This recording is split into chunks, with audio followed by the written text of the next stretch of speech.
എന്റെ ഹൗസ് സർജൻസിയിൽ എല്ലാ 3 ദിവസവും കൂടുമ്പോഴായിരുന്നു എനിക്ക് ഡ്യൂട്ടി. ആ സമയത്ത് മാത്രം ഒരു പേഷ്യന്റ് പനി. അത് എന്തുകൊണ്ട്? ഞാൻ എന്റെ ഹൗസ് സർജൻസി ചെയ്തത് കോഴിക്കോട് ഗവൺമെന്റ് മെഡിക്കൽ കോളേജിലായിരുന്നു. അപ്പോൾ എന്റെ മെഡിസിൻ ഡിപ്പാർട്ട്മെന്റിൽ എന്റെ ഡ്യൂട്ടി 24 അവർ ഡ്യൂട്ടി ഉള്ള സമയത്ത് ഒരു പേഷ്യന്റിന് പനി കൊണ്ടു. പനി വരാമല്ലോ, കോമൺലി എല്ലാ പേഷ്യന്റും പനി വരും, അവർക്കും പനി ഉണ്ടായിരുന്നു.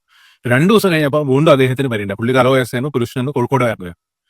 അപ്പം പനി വരാം, പനി ആയിട്ടാണ് അഡ്മിറ്റ് ചെയ്തത്. വീണ്ടും 2 ദിവസം കഴിഞ്ഞപ്പോൾ എന്റെ ഡ്യൂട്ടി തന്നെയാണ് അദ്ദേഹത്തിന് പനി വരുന്നത്. ഞാൻ വെച്ചത് എന്താണ്? അപ്പോൾ ഞാൻ എന്തോ ആലോചിച്ച് ഞാൻ എന്ത് ചെയ്തു, പോയി രാത്രി പുള്ളിനോട് പറഞ്ഞൊരു സാമ്പിൾ തരുവാണ് ബ്ലഡിന്റെ. അങ്ങനെ ആ സാമ്പിൾ എടുത്ത് ഞാൻ ലാബിൽ ഏൽപ്പിച്ചു. അപ്പോൾ ലാബ് റിപ്പോർട്ട് എനിക്ക് അയച്ചു തന്നു. റിപ്പോർട്ട് എനിക്ക് കിട്ടി, അതിൽ മലേറിയ പോസിറ്റീവ് ആയിരുന്നു. അതെന്താണ്, മലേറിയ 2-3 ദിവസം കൂടുമ്പോൾ പലർക്കും പനി വരുന്നതാണ് നമ്മൾ ബുക്കിൽ വായിക്കുക. അപ്പോൾ അങ്ങനെ മലേറിയ ഡയഗ്നോസ് ആ കാലഘട്ടത്തിൽ ഇവിടെ മലേറിയ കോമൺ അല്ല. അത് കഴിഞ്ഞ് എൻ്റെ ഹയർ സ്റ്റഡീസിന് വേണ്ടിയിട്ട് എയിംസ് ന്യൂഡൽഹിയിൽ MD-യും DUം ചെയ്യാൻ പോയപ്പോൾ എനിക്ക് മനസ്സിലായി മലേറിയ അങ്ങനെ 2 ദിവസം കൂടുമ്പോൾ മാത്രമല്ല വരിക. മലേറിയക്ക് അങ്ങനെ പ്രത്യേകിച്ച് പാറ്റേൺ ഉണ്ടാവണമെന്ന് നിർബന്ധമില്ല. മലേറിയ ചിലപ്പോൾ പേഷ്യന്റ് സെർബ്രൽ മലേറിയ ആയിട്ട് വരാം, കിഡ്നി ഇഞ്ചറി ആയിട്ട് വരാം, പല മാനിഫെസ്റ്റേഷൻസ് ആയിട്ട് കോംപ്ലിക്കേറ്റഡ് മലേറിയ ആയിട്ട് വരാം. പക്ഷേ എന്നാൽ ഇതൊരു ഇൻട്രസ്റ്റിംഗ് ആയിരുന്നു.